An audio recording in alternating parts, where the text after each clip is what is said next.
prepare you for the spring registration by giving you the ins and outs of RamWeb. Then your CSU Fast 5 breaks down your favorite CSU sports. Then Molly Belcher takes to the plaza and asks, do you Netflix and chill? All this and more starting now.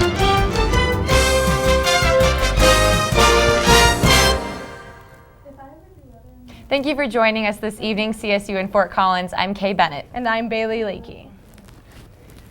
Election 2015 was last night, and Colorado voters made some pretty interesting decisions. They passed Proposition BB, a ballot issue that will allow the state of Colorado to retain the excess tax money they received through marijuana sales.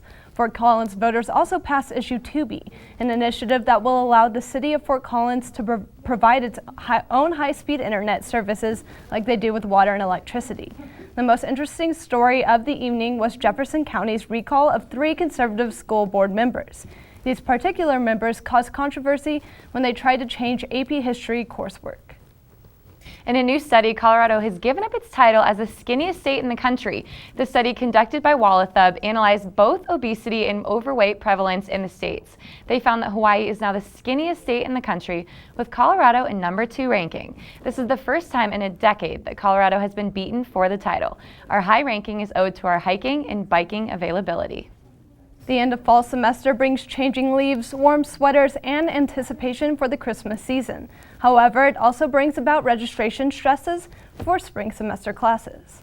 In the mix of all the fall semester chaos, students have to stop and plan ahead to register for the upcoming spring semester. It'll start here next week into the following week, and registration dates and times are based on how many credits a student has. So seniors will get to register first, so they started towards the end of October, and then juniors, sophomores, freshmen. So freshmen are kind of at the end of the registration time. For freshman students going into their first spring semester, all of the possible decisions and the process of registration can seem daunting. It's been really overwhelming, yeah, because I don't know what I want to do, and there are just so many options on classes to take, so. While registration does seem stressful at times, one CSU student provides advice and encourages freshmen to not worry too much. It's not as stressful as they make it sound. It's not that bad. Classes are just classes. I mean, it'll all work out definitely. Waitlisting definitely, I feel like, helps a lot and helps take stress off. Like, typically it works out. The registration process for classes is quite simple.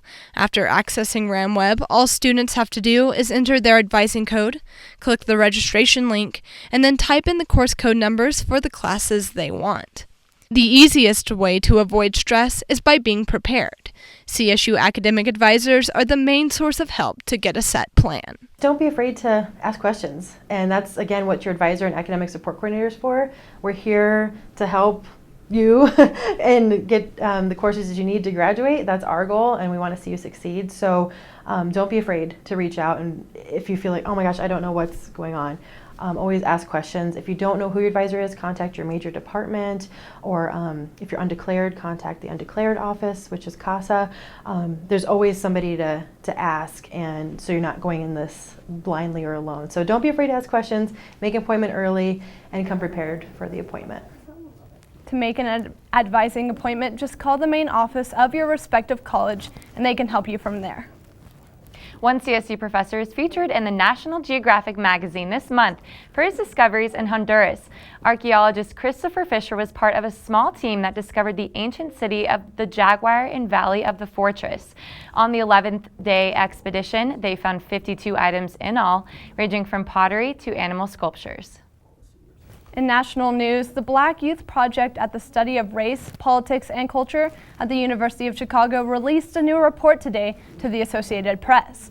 The Black Millennials in America report shows that more than half of African American millennials indicate they or someone they knew was victimized by violence or harassment from law enforcement years before the high-profile deaths of Trayvon Martin, Michael Brown, and Freddie Gray. The Associated Press also says it shows that Black millennials are the most pessimistic about the American legal system. However, they are also the most optimistic about bringing change through politics. Honda says it will stop buying Takata airbags today after the U.S. government fined the Takata Corporation $70 million on Tuesday for concealing evidence for years that their airbags explode with gruesome consequences. Honda is already buying more airbags from Takata rivals.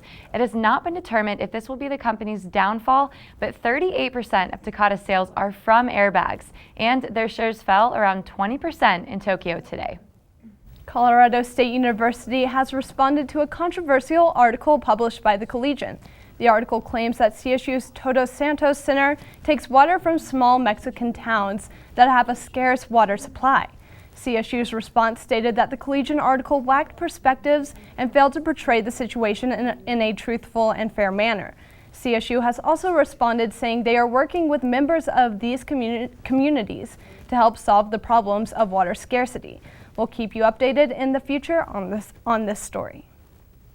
Madison Sloan is up next with your weekly weather forecast. We'll be right back.